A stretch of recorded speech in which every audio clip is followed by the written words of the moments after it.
네, 그동안 비전 인생에 대해서 4시간 살펴보고 있는데 오늘 그 마지막 시간입니다. 첫 번째 비전의 태동, 또 두 번째 비전의 능력, 세 번째 비전의 확인. 오늘 비전의 시험에 대해서 살펴보겠습니다. 잠언 29장 18절에 묵시, 즉 비전이 없으면 백성이 방자히 행한다 라는 말씀을 보게 됩니다. 이 비전의 정의를 우리가 첫 번째 시간에 봤는데, 비전이란 열정을 만들어내는 미래의 그림이다 라는 정의를 살펴봤습니다. 또 비전은 장애물들에 상관없이 하나님의 임재를 보며 또 하나님의 능력을 알고 하나님의 신성한 계획에 집중하는 능력이었습니다. 이 첫 번째 비전의 탄생에 대해서 요약해 보면은 이 필요를 자세히 살피는 것입니다. 그리고 필요에 처해 있는 사람들에게 의도적인 연민을 가지는 것이다. 또 세 번째, 필요에 본능적으로 매이는 것이다. 네 번째, 필요를 채워야 된다는 강한 부담감을 가진다. 다섯 번째, 자신이 그 필요를 채울 수 있다는 직관적인 믿음을 가진다. 여섯 번째, 필요에 대한 내적인 책임감을 가진다. 일곱 번째, 필요를 채우기 위해서 행동을 시작하는 것입니다. 두 번째, 비전의 그 능력은 어디에서 오는가? 하나님과의 관계를 친밀하게 하라. 또 하나님이 궁극적인 해답이라는 확신을 가져라. 세 번째, 숨겨진 모든 죄를 자백하라. 네 번째, 죄와 동기를 깨끗이 하라. 다섯 번째, 하나님의 약속을 주장하라. 여섯 번째, 하나님의 명령을 맡아라. 일곱 번째, 구체적인 응답을 위해서 확신을 가지고 기도하라. 또 세 번째 비전의 확인에 대해서는 이 계속되는 열정이 있는가, 또 공적인 선언이 있는가, 세 번째 의뢰하는 기도가 있는가, 네 번째 전체적인 계획이 있는가, 다섯 번째 권위자의 허락이 있는가, 여섯 번째 동기의 순수함이 있는가, 일곱 번째 마음의 평안함이 있는가. 그리고 오늘 네 번째 이 비전의 시험들에 대해서 살펴보겠습니다. 조지 바나는 비전을 가진 사람들은 다른 사람들의 조그만 생각으로 인해 실망하지 않는다. 사람들이나 상황으로부터 오는 도전에 대응하여 비전에 이끌리는 사람들은 장애물을 달리 생각한다.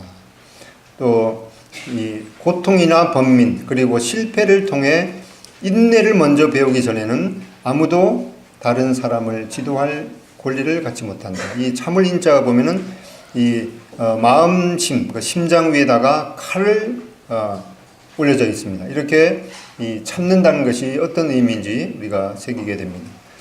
그리고 사도 바울도 이 자신이 사도의 표가 된 것은 내가 너희 가운데서 모든 참음과 표적과 기사와 능력을 행한 것이라.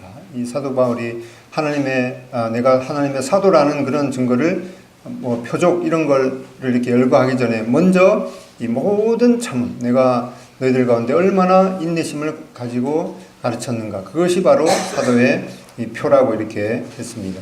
오늘 느헤미야 2장 7절부터 8절에 보면은 내가 또 왕에게 아뢰되 왕이 만일 좋게 여기시거든 강서쪽 총독들에게 내리시는 조서를 내게 주사 그들이 나를 용납하여 유다에 들어가기까지 통과하게 하시고 또 왕의 삼림 감독 아삽에게 조서를 내리사 그가 성전에 속한 영문의 문과 성곽과 내가 들어갈 집을 위하여 들보로 쓸 제목을 내게 주게 하옵소서 하며 내 하나님의 선한 손이 나를 도우심으로 왕이 허락하고. 이렇게 이 비전을 이루자면은 비전을 이루기 위한 그런 이 자원들이 있습니다. 그 자원들을 어떻게 모을 수 있는가, 이것이 이 비전을 성취하는 데 있어서 그 시험을 이제 통과해야 되는 그런 문제입니다. 당신은 비전을 진행시킬 자원을 모을 수가 있는가? 이 자원에 대해서 이 느헤미야는 그 필요한 것을 이 기도하면서 이 왕에게, 즉 그가 느헤미야가 섬기고 있는 이 사람인 왕에게 직접 요청한 것을 보게 됩니다. 요청한 것을 뭔가 보니까 첫 번째 이 바사궁에서 예루살렘까지 약 1000km가 넘는데 그걸 통과하는데 여러 나라를 통과해야 되기 때문에 말하자면 지금 같으면은 비자 여러 나라를 이제 거쳐서 가야 되기 때문에 그 이 비자를 왕이 발급해 주십시오. 이렇게 말했습니다. 또 두 번째 필요한 것은 이 성전에 속한 영문의 문과 성곽과 집을 위하여 들보롯을 제목을 나에게 주십시오. 이 느헤미야는 이 하나님께 받은 그 비전을 성취하기 위해서 그런 모든 것을 하나님 앞에 기도하면서 그냥 하늘에서 뚝 떨어지기를 그렇게 기다린 것이 아니라 이 자기와 관계된 사람들에게 이것을 하나님의 그 선한 손을 의지하면서 이 구하는 그런 모습을 보게 됩니다. 그렇게 해서 이 자원을 사람들에게 전혀 구하지 않는 것이 성경의 가르침이 아닌 것을 보게 됩니다. 그 예를 보면은 모세는 백성들에게 이 성막 건축 자원을 드리도록 명령했습니다. 하나님께서 모세를 통해서 하나님이 거하실 집과 또 하나님을 예배하는 그 성막을 지으라고 할 때 그 모든 재료를 하나님이 주십시오. 이렇게 앉아서 기도만 한 것이 아니라 백성들에게 우리가 하나님을 위한 집을 지어야 되니까 너희들에게 있는 그런 뭐 금이나 은이나 또 이 조각목, 이 나무 이런 것들을 하나님 앞에 드려야 한다. 이렇게 말하니까 백성들이 이 감동을 받아서 드렸던 것을 보게 됩니다. 또 다윗도 이 성전 건축 재정을 백성들에게 공개적으로 요구했던 것을 보게 됩니다. 역대상 22장 2절로 5절에 보면은 다윗이 명령하여 이스라엘 땅에 거류하는 이방 사람을 모으고 속수를 시켜 하나님의 성전을 건축할 돌을 다듬게 하고 다윗이 죽기 전에 많이 준비했더라. 이제 다윗은 그 아들 솔로몬이 하나님을 섬기는 그 성전을 지어야 되는 그런 많은 재료들이 있는데 그런 재료들을 하나님 앞에 기도하면서 이것들을 이제 백성들을 통해서 조달하게끔 이렇게 명령하는 것을 보게 됩니다. 또 사도 바울도 이 교회 재정을 위해서 돈을 모금하는 편지를 쓰면서 또 잘 안 내는 그런 그 교회들에게는 왜 너희들이 이렇게 하나님을 이렇게 예배드리는 그런 헌물을 잘 드리지 않느냐 이렇게 또 심지어는 잘 안 드리는 것에 대해서 책망하기도 했는 것을 보게 됩니다. 뭐 혹 우리가 다른 어떤 뭐 지금은 뭐 그런 게 없는가 본데 제가 초등학교 다닐 때만 해도 뭐 저금을 얼마나 많이 하는가 학생들을 그 뒤에 게시판에다가 빨간 이렇게 막대 그래프를 그려갖고 누가 얼마나 했고 이제 막 그런 걸 했어요. 또 교회에서도 뭐 심지어 뭐 이런 것도 있고 또 보험회사 같은 데서도 그 제가 사무실에 직접 가보지는 않았지만 들은 얘기로는 누가 실적이 얼마가 이렇게 막대 그래프를 쭉 그래서 매일 그것을 보면서 또 자극을 받게 하는 그런 것이 있는데 이 하나님 앞에 헌금을 하는 이런 문제에 있어서도 어떤 교회에서는 그런 요즘에는 뭐 잘 없지만은 전에는 그런 면들이 없지 않아 있었던 것 같아요. 그런 걸 보면서 어떻게 저렇게 자원해서 드려야지 뭐 이렇게 사람 앞에 저런 걸 보이게 할 수 있는가 그렇게 생각할 수가 있지만은 우리가 하나님의 말씀을 자세히 살펴보면은 사도 바울도 다른 교회를 이렇게 방문하고 나서 내가 갈 때 예를 들어서 빌립보 교회만 나를 섬기는 일에 있어서 나에게 많은 그런 예물을 드렸다. 그리고 다른 교회는 드리지 않았다. 이렇게 말을 했습니다. 성경 빌립보에서는 그렇게 말을 했는데 그런 걸 가만히 따져보면 사실은 이 막대 그래프를 그린 거나 거의 다름이 없는 거예요. 그리고 어떤 교회는 또 하나님 앞에 잘 드리지 않는 것에 대해서 책망을 하면서 내가 갈 때 매주에 하나님 앞에 드리는 그런 예물을 예비하도록 해라. 이렇게 또 어떤 그 교회에 대해서는 이 하나님 앞에 정말 자원해서 드리는 그런 것이 다른 사람, 다른 교회에게, 다른 성도에게 격동을 시켰다. 감동을 주고 우리가 이렇게 많으니까 우리는 더 많이 해야지. 하나님 앞에 드려야지. 이런 마음을 하나님 앞에 촉발시킨 그런 것에 대해서 그것이 전혀 잘못된 것이 아니라고 이렇게 사도 바울이 말한 것을 보면은 이 하나님 앞에 또 예수님도 과부의 두 렙돈에 대해서 다른 사람들한테 저는 구차한 중에서 자신의 모든 재산을 드렸다. 그러면은 그것이 무슨 의미인가 하니까 다른 사람도 그걸 본받아서 하나님 앞에 힘을 다해서 드려야 한다는 것을 촉구하는 것을 보게 됩니다. 그것이 궁극적으로는 우리 자신을 위해서. 왜는가 하니까 이 땅의 창고에다가 저축을 하면 썩어 없어지기 때문에 이 하늘 창고에다가 저축을 해라. 그걸 궁극적으로 보면 우리의 유익을 위해서 그렇게 한 것을 보게 됩니다. 또 한편으로는 에스라서를 보면은 이 에스라는 8장 22절 이는 에스라 8장 2절 이는 우리가 전에 왕에게 아뢰기를 우리 하나님의 손은 자기를 찾는 모든 자에게 선을 베푸시고 자기를 배반하는 모든 자에게는 권능과 진노를 내리신다 하였으므로 길에서 적군을 막고 우리를 도울 보병과 마병을 왕에게 구하기를 부끄러워하였습니다.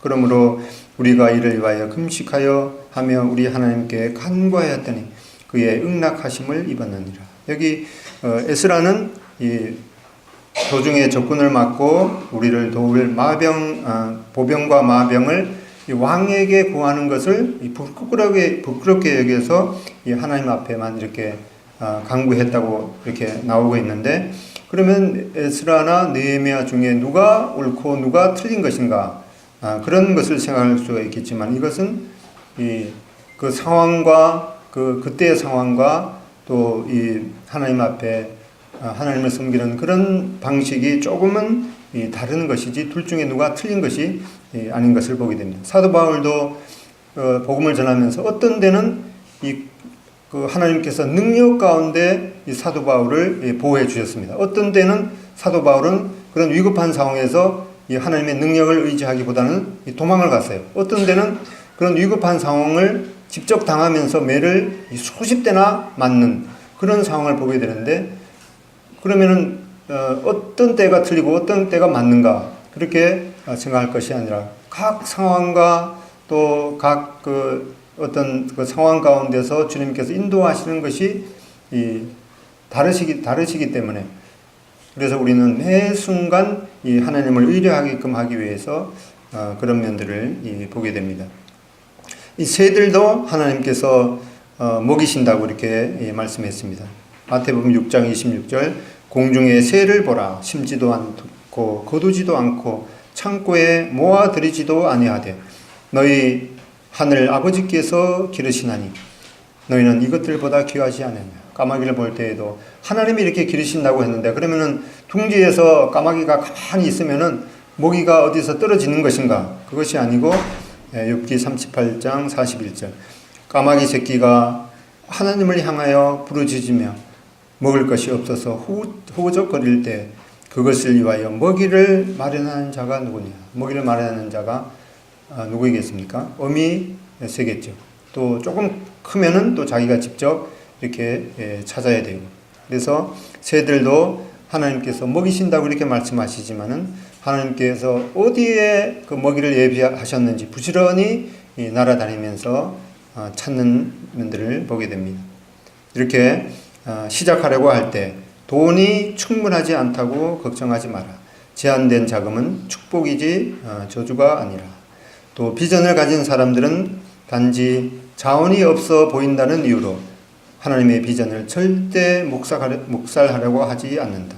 나는 그 비전이 하나님께로부터 온 것이라면 자원은 필요할 때 유용할 것이라는 것을 배워왔다.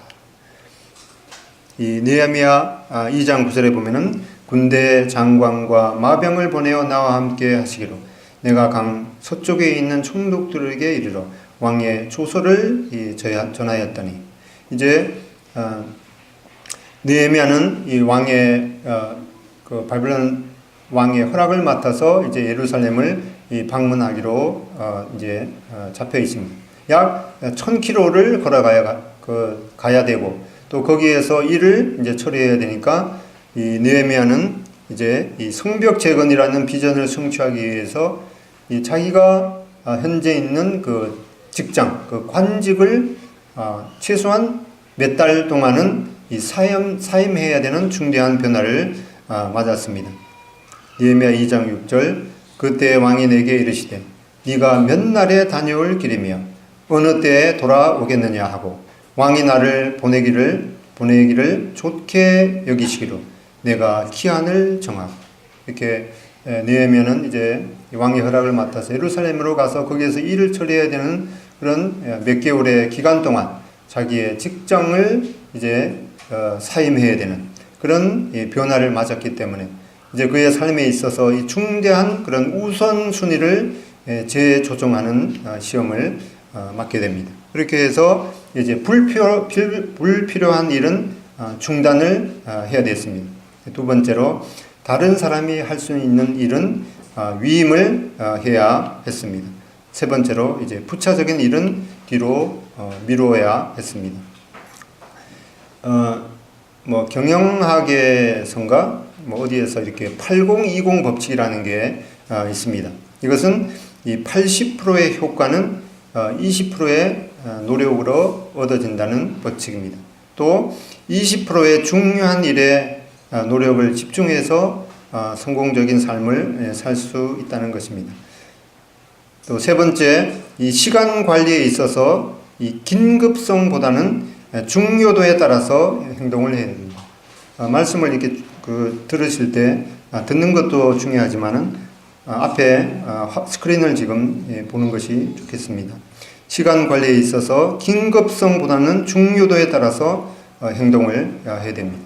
그래서 이것은 여러 분야에 이렇게 적용이 되는데, 예를 들어서 이 교회의 어떤 그 구성원 중에 100이라면은 20%에 의해서 그 교회의 모든 일정들이 대체적으로 이렇게 돌아가는 그런 것을 보게 되는데, 뭐 여러 가지 그 사정으로 인해서 이 수요 정기 집회에 직장이라든가 그런 관계 때문에 잘 못 나오시는 그런 분들이 있으시겠지만은, 대체적으로 수요 집회에 나오는 인원을 보면은 전체 인원의 한 20% 정도가 됩니다. 이것은 이 파레토라는 사람이 이걸 이제 고안했는데, 이 세상의 그 동물들의 세계에서도 보면은 이 개미 집단에 보면은 개미 중에서 일개미도 있고 뭐 알나는 개미도 있고 또 여왕개미도 있고 많은 개미가 있는데, 그 개미의 무리를 보니까 그 20%만 열심히 일하고 나머지는 뭐 별로 이렇게 일하지 않는 것 같았어요. 그러면은 일하는 개미만 다 옮겨서 놓으면은 그 집단 개미가 전부 다 일하지 않겠느냐, 이렇게 해서 일하는 개미만 다 옮겨 놓으니까 또 그 중에서 20%만 또 열심히 일하고 그런다는 거예요. 그래서 그래서 이제 80-20 법칙이라는 것이 이렇게 생겼는데, 이것이 여러 분야에 이렇게 적용이 됩니다. 그래서 우리들의 삶 가운데 보면 긴급한 것이 있고 또 중요한 것이 있습니다. 근데 제일 우리가 뭐 아주 긴급하고 중요한 일들이 있겠죠. 예를 들어서 지금 말씀 들을 때 혹시 이제 배탈이 나갖고 화장실에 급히 가야 될 사람은 그거 상당히 중요하고 급한 일이니까 말씀을 잠깐 듣는 걸 중단하고 화장실에 갔다 와야 됩니다. 근데 사실 그 일이 가만히 생각해보면 왜 그렇게 생겼는가 가만히 생각해 보면은 앞에 쉬는 시간이 있었는데 그때는 뭐 화장실에 갈까 말까 뭐 그냥 그러다가 시간이 이제 넘겨버렸어요. 그러다가 보니까 이제 급하고 중요한 일이 생긴 것입니다. 그래서 이 쉬는 시간에 제일 중요한 일이 뭔가 하니까 그 시간은 뭐 차 마시는 것도 중요하지만은 제일 중요한 게 화장실에 미리 갔다 와야 됩니다. 그것은 참 중요한 일이죠. 그래서 긴급하지는 않지만은 중요한 일이 이 시간에 무엇인가 그걸 잘 생각해서 그거를 계획하고 실행을 해야 된다는 그런 것이죠. 그래서 우리가 아침에 일어나서 뭐 이것도 해야 되고 저것도 해야 되고 이렇게 많은데 하루의 삶 중에서 가장 중요한 일이 우리는 많이 들어왔죠.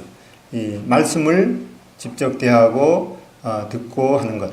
그래서 이것은 뭐 그렇게 급하진 않은 것 같아요. 뭐 밥 먹고 읽어도 되고 아니면 뭐 저녁에 읽어도 되고. 그런데 하여튼 오늘 삶에 있어서는 가장 중요한 일임에 틀림이 없습니다. 욥기 23장 12절에 보면은 내가 그의 입술의 명령을 어기지 아니하고 정한 음식보다 그의 입에 말씀을 귀히 여겼도다. 이 욥은 밥 먹는 것보다도 이 하나님의 말씀을 대하는 것을 더 중요하게 여긴 것이죠. 그래서 이 하나님의 말씀을 대하는 것, 이건 하루 삶 중에서 가장 중요한 일이기 때문에 뭐 어떤 면에서 급하지는 않은 것 같은데 가장 중요한 일입니다. 그래서 이 중요하지도 않으면서 급한 일에 하루를 끌려가다 보면은 이제 계속해서 이 중요하고 급한 일 때문에 다른 일들을 어떻게 생각할 수 없는 그런 상황 가운데 빠지게 됩니다. 그래서 우리가 중요하지도 않으면서 급한 일에 끌려다니지 말고, 이 급하지는 않지만 가장 중요한 일이 무엇인가, 그걸 염두에 두고 기획하는 것이 필요하겠습니다. 그래서 이 중요한 것은 중요한 것을 중요하게 여기는 것이다. 그래서 여기 시소를 보면은 80%가 위로 가고 20%가 밑으로 왔습니다. 이것은 무슨 의미죠? 20%의 중요도의 20%의 중요도가 더욱 중요한 것임을 보게 됩니다. 그래서 올해 그다음에 그래서 당신이 원하는 것을 결정하라. 그것을 위해 기꺼이 교환하고자 하는 것들을 결정하라. 당신의 우선순위를 정하고 일하러 가라. 그래서 우리 하루의 삶 가운데도 이 하나님의 말씀을 대하는 것이 가장 중요하겠습니다. 그리고 1년의 삶 가운데서도 내가 올해 다른 일들도 할 일이 많겠지만은 정말 평생 내가 성경 전체를 창세기부터 요한계시록까지 한 번도 읽지 못하고 하늘나라에 가서 이 하나님을 배울 수는 없겠지 하고 1년 동안에 가장 중요한 일 중 하나가 성경을 한번 통독해 봐야겠다, 그렇게 생각하는 것이 필요하겠습니다. 그렇게 하자면 구체적으로 이제 계획을 세워야 되는데, 보통 이 성경을 통독하려면은 1년에 한 번 통독하려면은 하루에 평균 한 4장 정도 읽어야 된다고 그래요. 4장 읽을 때 몇 분 정도가 소요되느냐. 하루에 약간 빨리 읽는 분은 한 15분에서 15분, 그리고 한 20분. 그래서 하루에 최소한 15분을 투자하면은 1년의 성경을 한번 전체를 읽는다고 그래요. 근데 1년 지나고 나보면 오늘 이따가 성경 통독해 본 이제 상품이 주어지는 것 같은데,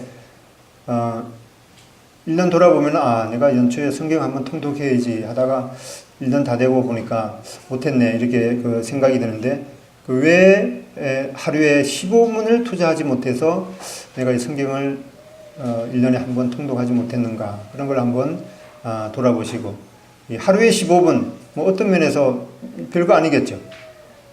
근데 이것이 하루, 이틀, 사흘, 이렇게 1년 계속해서 이렇게 하루 15분을 투자하면은 성경을 한번 통독할 수 있다 그러니까 1년에 있어서 또 하루에 있어서 정말 중요한, 급하지는 않지만은 정말 중요한 일에 계획을 가지고 하는 것이 필요하겠습니다. 그래서 승자와 패자를 보면은, 승자는 열심히 일하고 열정적으로 놀고 충분히 쉰다. 패자는 허겁지겁 일하고 빈둥빈둥 놀고 흐지부지 쉰다.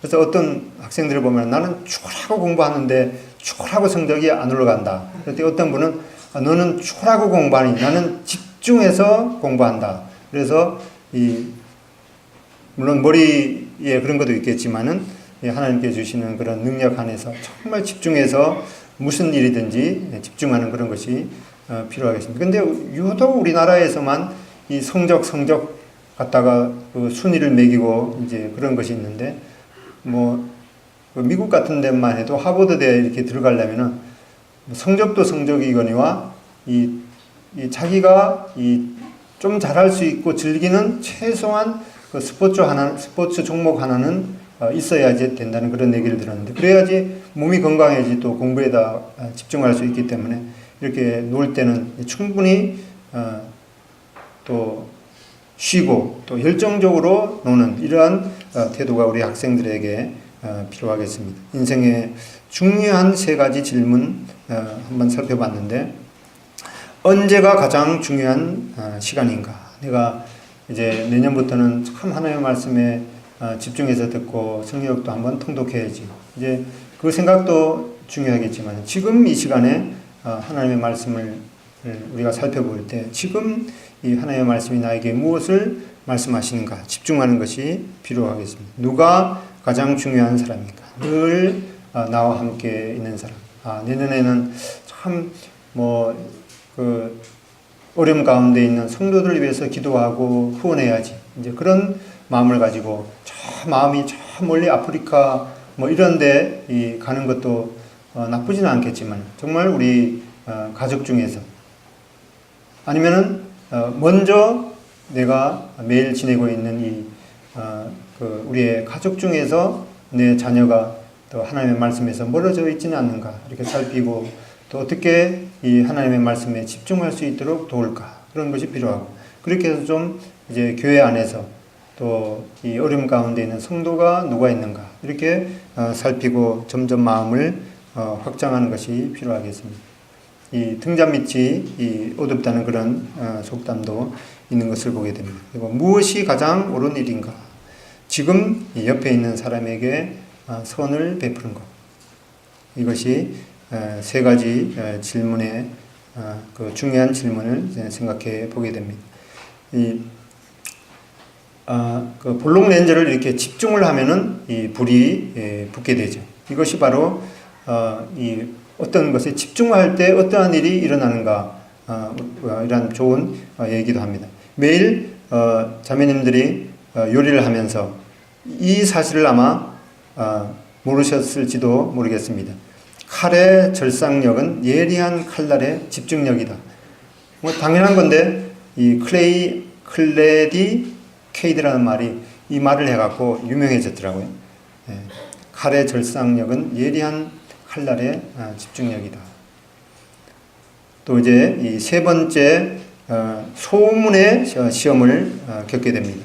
느헤미야 2장 10절에 보면은 호른 사람 산발락과 종이었던 암몬 사람 도비아가 이스라엘 자손을 흥왕하게 하려는 사람이 왔다 함을 듣고 심히 근심하더라. 내가 예루살렘에 이르러 머무른 지 사흘 만에 이렇게 이제 비전을 이루려고 하는데 이제 그 소문을 듣고 이제 그 어려움이 생긴 것을 보게 됩니다. 그렇게 해서 느헤미야를 비난하는 것을 보게 되는데 이 비난하는 사람들은 좀처럼 바꾸려 하지 않는다. 어떤 일을 하게 될 때 하여튼 이렇게 좀 비관적으로 비판적으로 그것이 어떻게 하면은 이렇게 개선책을 내지 않고 그냥 비난하는 이러한 생각을 우리가 가질 수가 있는데 이것은 비난은 무너지지 않으려는 변화 회피 전략일 뿐이다. 이렇게 앤리 스탠리가 말했습니다. 이 비판에 대한 우리의 자연스러운 반응은 우리 자신에 대해 방어하는 것이다.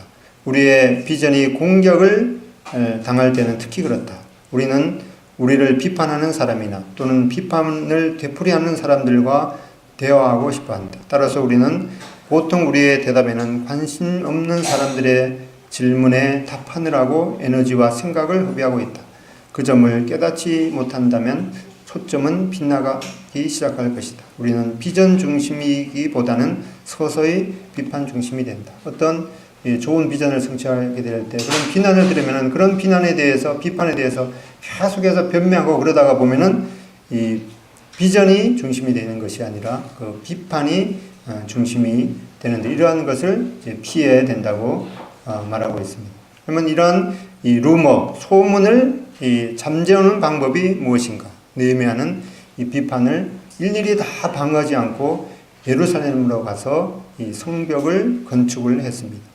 또 이렇게 해서 비판을 상기하지 말고 계속해서 그 일을 끝내는 것입니다. 그런데 이러한 비난과 또 비판을 통해서 이러한 시험을 통해서 더 강하고 능력 있고 좋은 인격이 되게 하는 것을 보게 됩니다. 옆에 농우 바이오 거기 지금 한 달여째 이렇게 건축 중이죠. 근데 거기가 교회가 생긴다는 그런 그 소문이 들리더라고요. 그래갖고 좀 마음이 좀 그래도 여러 가지 짐이 느껴졌어요. 주일날에 저기 교회가 우리보다 약간 큰 것 같은데 저기 교회가 생기면은 주일날에 주차하는 문제도 그렇고 뭐 여기 성도님들이 그쪽으로 뭐 가서 이제 그런 거는 없겠는데, 아무튼 주차하는 문제가 돼서, 그러면 이 소문에 대해서 한번 직면을 해봐야겠다. 그래서 그 앞에 가갖고 일하는 사람 혹시 뭐 거기 또 목사님이 계시는가 하고, 아니면 가서 뭐 어디에서 오시는 분인지 좀 이제 직면을 하려고 가서 어떤 분이 일하시더라고요. 그래서, 아니, 사장님, 여기 건물에 이렇게 멋지게 지는데 여기 무슨 업체가 들어오려고 하는 거예요? 그러니까, 카페예요. 이러더라고요.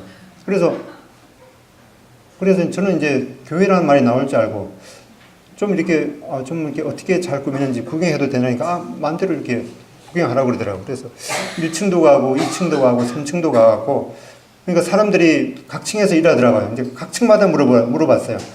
사장님, 여기 교회 뭐 이렇게 무슨 업체가 들어오는 거예요? 그러니까 또 그 사람도 1층에는 카페고 2층에는 전시장이고 3층에는 한샘 전시장이라고 그러더라고요. 그래서 제가 분명히 교회라고 들은 그런 소문이 들려갖고 그 위에 올라가갖고 또 다른 사람한테 물어봤어요. 똑같이 얘기하는 거예요. 그래서 그게 도저히 안 믿겨갖고 거기 일하는 사람의 설계도가 있더라고요. 그래서 설계도를 가만히 보니까 뭐 하여튼 멋있는 그런 1층의 카페고 2층에 뭐 전시장처럼 이렇게 꾸미더라고요. 그래서 아무튼 뭐 다 지어져서 뭐 어떻게 돼봐야 알겠지만은 아무튼 교회 교자도 못 듣고 왔습니다.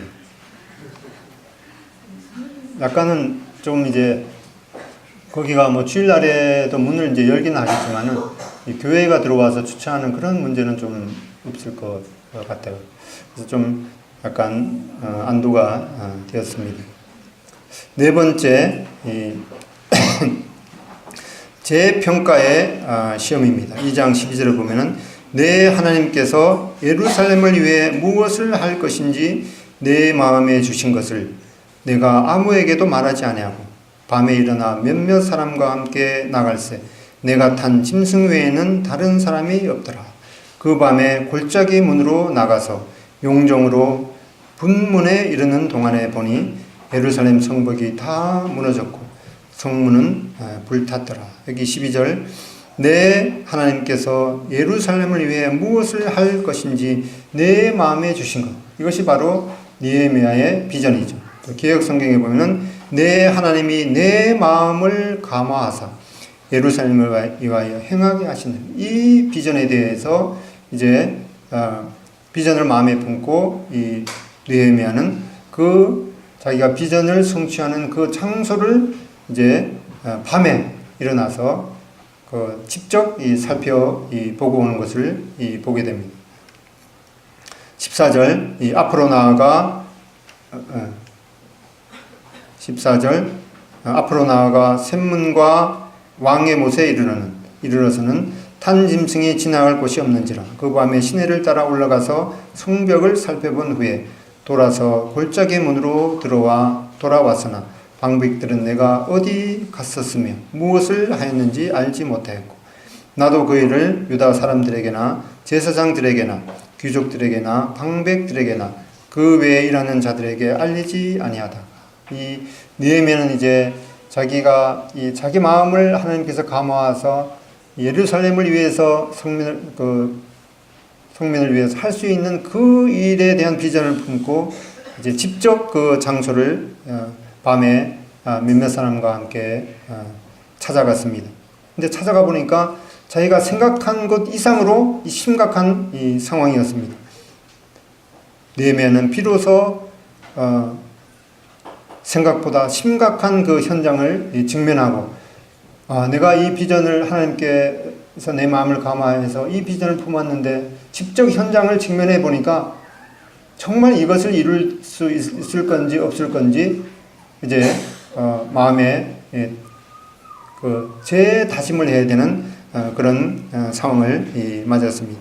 이 장면에서 느헤미야는 그런 심각한 상황을 직면하고 좋습니다. 주님, 이것이 제가 하기를 원하시는 것입니다. 그러기에 저는 그 일이 아무리 어려울지라도 하겠습니다 하는 그런 이제 다짐을 하고 오는 그런 계기가 되었습니다. 승자와 이 패자, 승자는 다른 길이 있을 것이라고 생각하나 패자는 길이 하나뿐이라고 생각한다. 승자는 더 나은 길이 있을 것이라고 생각하나 패자는 갈수록 태산이라고 생각한다. 승자의 방에는 여유가 있어서 자기 자신을 여러 모양으로 변화시켜 본다. 패자는 자기 하나가 꼭 들어갈 만한 상자 속에서 스스로 가두어 놓고 산다. 한번 생각해 봐야 되는 그런 내용입니다. 당신이 진정하기를 원하는 일을 절대 포기하지 말라. 큰 꿈이 있는 사람들은 보통 사람은 모든 정보들을 가지고 있는 사람보다 더 힘이 있다. 이렇게 말했습니다. 이제 다섯 번째로는 느헤미야 2장 17절 18절 읽어보면은 그 후에 그들에게 이르기를 우리가 당한 공경은 너희도 보고 있는 바라. 예루살렘이 황폐하고 성문이 불탔으니 자 예루살렘 성을 건축하여 다시 수치를 당하지 말자 하고 또 그들에게 하나님의 선한 손이 나를 도우신 일과 왕이 내게 이런 말씀을 전하였더니 그들의 말이 일어나 건축하자 하고 모두 힘을 내어 이 선한 일을 하려 하네. 여기 보면은 이제 우리가 당한 공경은 너희도 보고 있는 바라. 또 성을 건축하여 다시 수치를 당하지 말자. 또 이제 이 하나님의 선한 손이 나를 도우신 일과 왕이 내게 이런 말씀을 전하는 것. 그리고 나서 이제 일어나 건축하자라는 그런 것을 보게 됩니다. 이를 이 느헤미야가 하나님께 받은 이 비전을 이루기 위해서는 혼자서 할 일이 아니고 이 많은 이 동역자들이 필요했습니다. 그래서 다섯 번째 이 시험은 이 동역자 이 모집의 시험입니다. 이 동역자 모집의 단계를 보면은 첫 번째 이 공감을 이 고취시키는 것입니다. 느헤미야 2장 1절 보면은 우리가 당한 공경은 너희도 보고 있는 바라. 그러니까 이 말을 함으로써 다른 사람들로 하여금 이 비전에 이 공감하여서 동참하도록 이제 이끄는 것을 보게 됩니다. 그리고 나서 이제 느헤미야는 어떻게 해야지 이 비전을 이룰 수 있다 하고 해결책을 제시합니다. 그것은 이제 예루살렘 성을 건축해서 수치를 당하게 하지 말자 이렇게 해결책을 제시를 합니다. 그 다음에 이제 구체적으로 행동을 촉구합니다. 일어나 건축하자 하고 행동을 촉구하고 또 이런 행동을 촉구하는 데 있어서 수시로 가다가 어려우면은 침체에 빠질 수 있기 때문에 이 느헤미야는 내가 보니까 정말 하나님의 선한 손이 나를 도우고 있다. 내가 이렇게 했더니만 하나님께서 나를 도우셨다. 이렇게 간증으로서 이 독려를 했습니다. 느헤미야 2장 18절. 또 그들에게 하나님의 선한 손이 나를 도우신 일과 왕이 내게 이런 말씀을 이제 백성들에게 이렇게 전했을 때 함께 일하는 사람들이 이렇게 모이게 되었습니다. 그래서 이 크리스찬 사업가인 지그지글 나는 이 성공적인 사람은 다른 사람들의 재능을 인식하고 개발하고 활용함으로써 그들의 장점을 사용한다. 이렇게 혼자서 일하는 것이 아니라 함께 일하는 것이 중요한 것임을 보게 됩니다. 비전은 공유된 에너지와 경외감과 가능성에 관한 것이다. 이 비전은 이제 공유해서 힘을 합쳐야 되는 것임을 보게 됩니다. 이 개인의 비전이 더 명료하고 더 강력할수록 이 공유된 비전을 개발하는 것이 더욱 긴급하다. 이 함께 일하는 그런 그 비전을 개발하는 것. 이제 여섯 번째로는 이제 이런 비전을 이루는 데 있어서 이제 반대에 부딪히게 됩니다. 이 반대는 앞에서 보면 이제 소문대로 뭐 그게 어떻게 그 일이 될 수 있을까 이렇게 그 비전에 대해서 반대를 넘어서는 것이 아니라 이제는 이 비전을 제시하는 그 사람 자체에 대해서 이제 이 반대를 하는 것입니다. 호론 사람 산발락과 종이었던 암몬 사람 도비아와 아라비아 사람 게셈이 이 말을 듣고 우리를 업신여기고 우리를 비웃어 이르되 너희가 하는 일이 무엇이냐? 너희가 왕을 배반하고자 하느냐? 이렇게 이 산발락과 도비아와 게셈은 느헤미야의 그 동기 자체도 이 왜곡을 해서 아예 그가 하는 일뿐만 아니라 그 사람 자체에 대해서 이제 반대하는 그런 것을 보게 됩니다. 우리는 이러한 반대에 대해서 어떻게 대할 것인가? 모세의 경우를 보면은 모세가 그 이스라엘 백성들이 애굽에서 400년 동안이나 노예 생활을 하다가 그것이 정말 힘든 그런 상황 가운데서 이제 홍해의 기적을 통해서 구출해서 구원해 주었는데 이제 백성들은 왜 우리를 애굽에서 나오게 했느냐? 차라리 거기에서 배부르게 먹던 때가 더 좋았다. 사실은 배불리 먹었던 때가 한 번도 없는데 이제 그렇게 말하는 것이. 이렇게 해서 이 백성들이 돌을 들어서 모세를 치려 하는 이 상황까지 이르렀던 것을 보게 됩니다.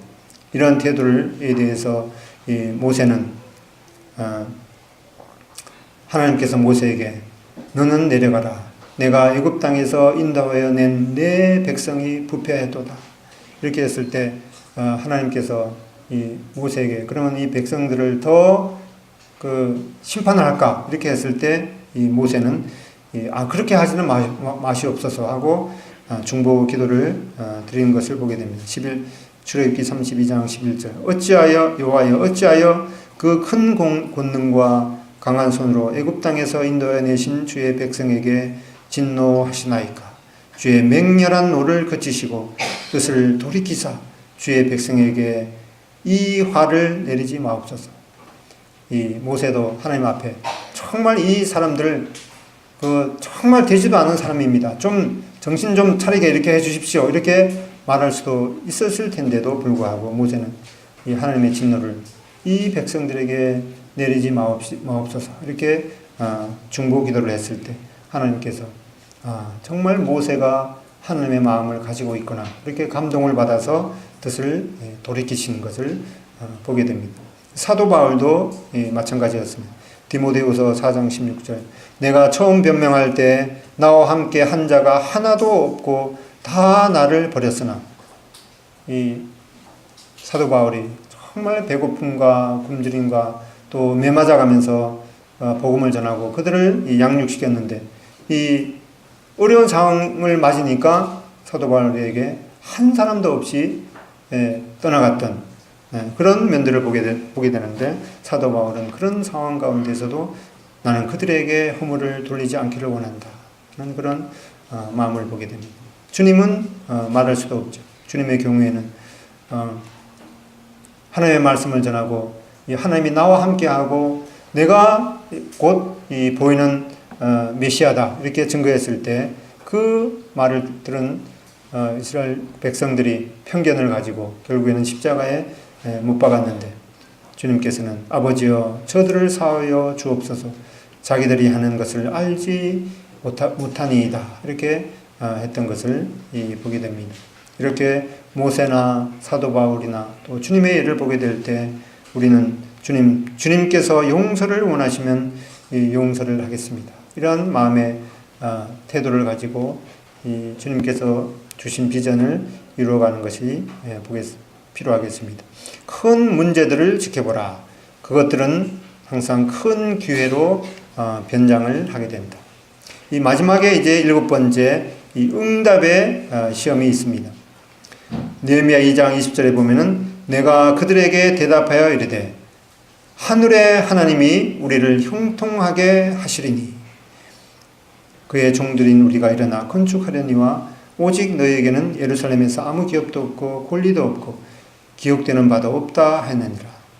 이 느헤미야는 이 왕의 조서를 전달했을 때 산발락과 도비아와 게셈이 이렇게 느헤미야의 비전에 대해서 이 반대를 하고 그랬는데 이 느헤미야는 이 왕의 조서를 가지고 왔으나 꼭 그것만 의뢰하는 것이 아니라 결국에 있어서는 여기 빨간 것이 하늘의 하나님이 우리를 형통하게 하신다.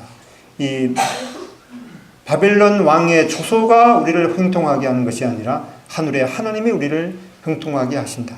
이렇게 주님께서 이 형통하게 하신다는 그런 이 확신을 밝히는 것을 보게 됩니다.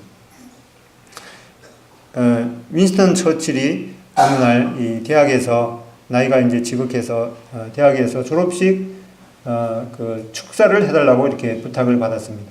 근데 지팡이를 이렇게 뚜벅뚜벅 짚고 강단에 올라가고 뭐라고 했는가 하니까 이 주변을 이렇게 살펴보다가 never, never, never give up. 절대로 포기하지 말라. 이 말씀을 딱 하고 내려왔다고 그래요. 이 역사상 이 가장 짧은 졸업식 축사였다고 합니다. 여기 오스왈드 챔버스는 이 지도자라든가 리더십에 대한 그런 전문가인데 이분이 이렇게 말했습니다. 지도자는 친분과 지원을 제공하는 모든 자들을 환영하는 한편 혼자 설 수 있는 충분한 자원을 가지고 있어야 하며 심지어 격렬한 반대를 직면하면서도 모든 책임을 질 수 있어야 한다. 그는 하나님 한 분만으로 만족할 수 있는 준비가 되어 있어야 한다. 우리나라의 이 대통령의 리더십에 대해서 지금 뭐 말이 아닌데, 그리고 앞으로 청년들도 이제 직장에서나 또는 뭐 이 나라에서 아주 높은 지위에 올라갈 수도 있는 그런 청년들이 나와야겠죠. 그런데 이 지도자가 된다고 하는 것이 어떠한 의미인가를 이 말씀을 오스왈드 챔버스의 말을 잘 새겨봐야 할 것입니다. 지도자는 친분과 지원을 제공하는 모든 자들을 환영하는 한편 혼자 설 수 있는 충분한 자원을 가지고 있어야 하며 심지어 격렬한 반대를 직면하면서도 모든 책임을 질 수 있어야 한다. 그는 하나님 한 분만으로 만족할 수 있는 준비가 되어 있어야 한다. 앞에 우리가 첫 번째 시간인가요? 근대 선교의 아버지 윌리엄 켈리의 비전을 봤습니다. 그의 비전은 하나님께로부터 위대한 일들을 기대하라. 또 하나님을 위해서 위대한 일들을 시도하라. 이런 것은 좀 외워두는 것이 좋겠죠. 윌리엄 켈리의 비전. 이렇게 해서 윌리엄 켈리는 지치지 않는 열정과 끈질긴 도전으로 영국을 세계 선교사 파송국으로 만들었습니다. 그런데 이 윌리엄 켈리가 그의 선교 일생 20여 년이 이제 지나서 그가 여러 나라의 언어로 성경을 이제 번역했는데 대형 화재가 그 작업실에서 났습니다. 성경을 번역하는 그런 모든 자료들이 이제 불탈 위기에 있었는데 그렇게 해서 뭐 조금 이렇게 불이 나서 그 불을 이제 껐어요. 이제 좀 이제 연기가 이제 좀 이렇게 자욱하고 이제 한숨을 돌리는 차에 연기가 있으니까 이제 연기도 좀 내보내 겸해갖고 문을 열자마자 어떻게 됐겠습니까? 네, 그 바깥에 있는 공기가 안으로 들어와갖고 그냥 더 불길이 확 솟는 바람에 그가 수십 년 동안 번역한 그런 모든 이 성경 번역 자료들이 완전히 잿더미가 됐습니다. 지금 같으면은 뭐 컴퓨터 디스켓에다가 집에도 보관하고 또 뭐 다른 데도 보관하고 뭐 네트워크 드라이브에도 보관하고 이제 그러겠지만은 근데 수백 년 전이죠. 수십 년 전인데 그 일일이 수작업을 이렇게 다 한 그런 성경 번역 자료가 다 이제 불탔습니다. 얼마나 낭망이 됐습니까? 이것을 다시 하자면 이제 또 몇 년이 걸려야 될지 모르는데 이 화재를 당하고 나서 윌리엄 켈리는 그의 동료와 동역자들에게 편지를 썼습니다. 뭐라고 쓴가 하니까 한번 읽어볼까요? 밑에 보이시는가요? 시작. 잃어버린 것들이 굉장히 많습니다. 그러나 같은 것들을 다시 하는 것은 비록 고통스럽긴 하겠지만 처음과 다시도 확실하고 솔직히 할 수 있는 것처럼 결국에는 아무것도 손해보는 것이 없으리라 봅니다. 우리는 벌써 다시 작업을 시작했습니다. 예, 참 감동이죠. 그렇게 해서 윌리엄 켈리는 그 모든 자료들이 불탔지만은 그 팀웍을 갖추고 다시 도전해서 중국어, 미얀마어, 말레이어 등 이렇게 이 44개 그 언어로 성경을 번역을 출판하는 내년 1월 달에 뭐 한 달에 한두 권 정도 추천 도서를 교회에서 이렇게 구입을 해서 돌아가면서 이렇게 읽는 그런 계획이 있었는데 1월 달에 추천 도서는 윌리엄 캐리의 자서전을 구입할 예정이니까 한번 읽어보시기 바랍니다. 이렇게 해서 윌리엄 캐리는 1761년에 태어나서 1834년에 주님께로 갔는데 그의 이 묘비명에는 이렇게 적혀 있습니다. 가련하고 불쌍하고 무력한 벌레 같은 인간, 주님의 친절한 팔에 안기다. 이렇게 적혀 있습니다. 성공의 비결은 목적의 불변성이다. 어떤 일을 성취하는 데 있어서 주님께서 주신 그 비전을 가지고 계속해서 달려갈 때 그 비전이 이루어진다는 것이죠. 산을 옮기려는 사람은 조그만 돌을 치우는 것부터 시작을 해야 된다. 내년 이제 성경 일독을 하기를 그렇게 계획을 세우고 있으면은 최소한 이제 이 첫 장부터 한 장을 읽으면서 넘겨야 되는 그런 것이 그런 계획을 세워야겠죠. 성공에 이르는 승강기는 없습니다.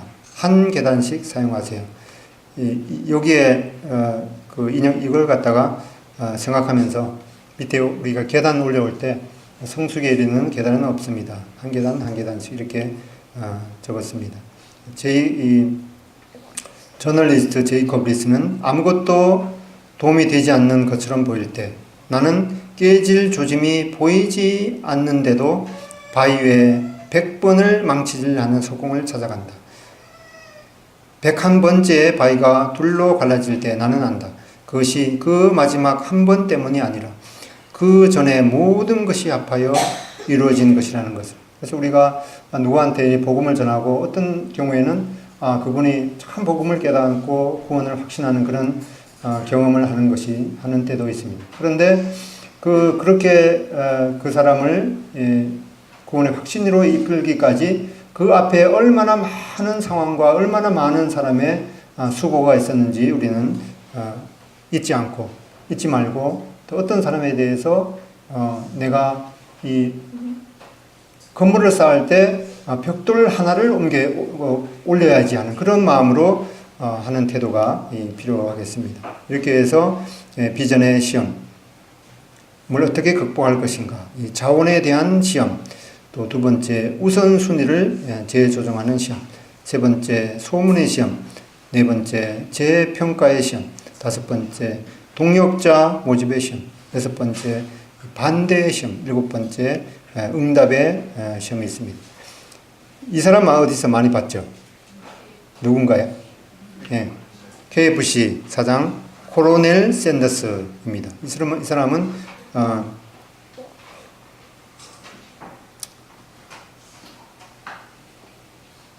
60이 거의 이제 넘어서 자기가 하던 그 사업을 이제 파산이 나와서 자기 수중에는 겨우 10여만 원의 돈밖에 없었습니다. 그렇게 해서 자기가 할 수 있는 일을 가만히 생각해 보니까 어머니한테서 배운 이 닭고기 요리를 아주 정말 맛있게 하는 그 달란트를 갖고 있는 거예요. 그래서 내가 이게 요리를 잘하니까 그 레시피를 이제 그 업체에다가 이렇게 팔고 이 로열티를 받으면 그래도 내가 생활할 수 있겠구나. 이렇게 해서 그 닭고기 집을 이제 찾아가고 얘기했어. 제가 지금 나이가 이렇게 많아도 정말 제가 잘하는 일 하나 있는데 닭고기 요리를 정말 맛있게 해서 그 레시피를 제공할 테니까 거기에 몇 프로를 얘기 꺼내자마자 그냥 나보세요. 이렇게 하는 그렇게 거절당하기를 몇 번 거절을 당했는가 하니까 1008번이나 거절을 당했다고 그래요. 그런데 여기 오른쪽에 보면은 1009번째 성공이라는 그 책이 있는데 1009번째에 가서 얘기를 하니까 한번 해보지요. 이렇게 이제 그 사람이 했던 거예요. 바로 이제 그때가 이 KFC 세계 1호점이 탄생하는 그런 날이었다고 그래요.